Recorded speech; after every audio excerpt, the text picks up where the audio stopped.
I'm here in the beautiful city of Brantford, Ontario on October 10th, 2009 on a gorgeous fall day. Finally the rain has relented and we have sunshine, and I'm here with Brian from the Homestead, which is a museum now, recording basically the invention of the telephone, one of the most important modern inventions.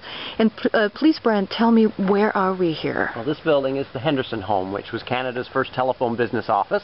It was originally located in downtown Brantford and moved to the Homestead property in 1969 so that visitors could experience what early telephone business was like, as it were. This business operated through Alexander's father Melville and his friend Reverend Henderson from 1877 until 1880. So this is where people were first coming to lease telephones and pay their phone bills. Yeah, great building. We were just inside and we actually saw all sorts of items documenting the history of the telephone, different types of telephone, historical telephone booths, pictures of telephone operators. Great place to see if you want to sort of trace back the history of the telephone. And this beautiful building here, which one? What's this here? This is the original Bell family home that Alexander Graham Bell and his parents lived in from 1870 until 1881. And they built it also? No, they were the second owners. This house was built in 1858 and part of a working 10-acre farm by the time they purchased the property. And they came over, the parents came over from Scotland, right? That's right, in 1870.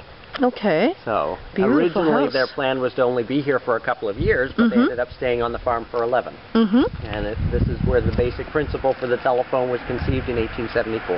And the first long-distance phone call was facilitated from this property here, right? Well, not directly from this property, but from downtown Brantford to Paris, Ontario on a 7-mile telegraph line. But this is where all of the theoretical work in reference to that call was put together. Great.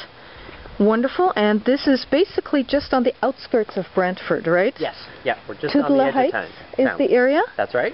Very nice residential area, I noticed when I was driving through. It is now. In the Bell time, this would all have been farmland. All farmland, okay. Is this a historic building here, the that's wooden one? That's the original carriage house that the Bells would have used here on the farm. Oh, really? So the wooden one, that's still all original? Well, it has been restored, but it is one of the original outbuildings, the only original outbuilding that we still have from the farm. Okay. And the larger L-shaped building here in the front, what is that? This is our visitor center and our cafe. So these are basically standing where the barns and sheds originally stood on the farm. Okay. But this is where visitors first come to greet us when we're here. Okay. So basically our visitor admissions and gift shop, and then we have a cafe for anyone looking for a bite to eat. You have a cafe. Cafe is not open right now, I assume? Not yet. No, our cafe is getting ready for Thanksgiving dinner tonight. So closed until a little later today. But normally open from 10 until 3. I see the decorations for Halloween hanging up already. This is going to be nice in the fall, that's for sure. Well, it's been great getting this introduction to the history of the telephone and to the family of Alexander Graham Bell. Thank you so much, Brian, for showing us around, and my pleasure. It's been great. Thank you. Thank you for coming.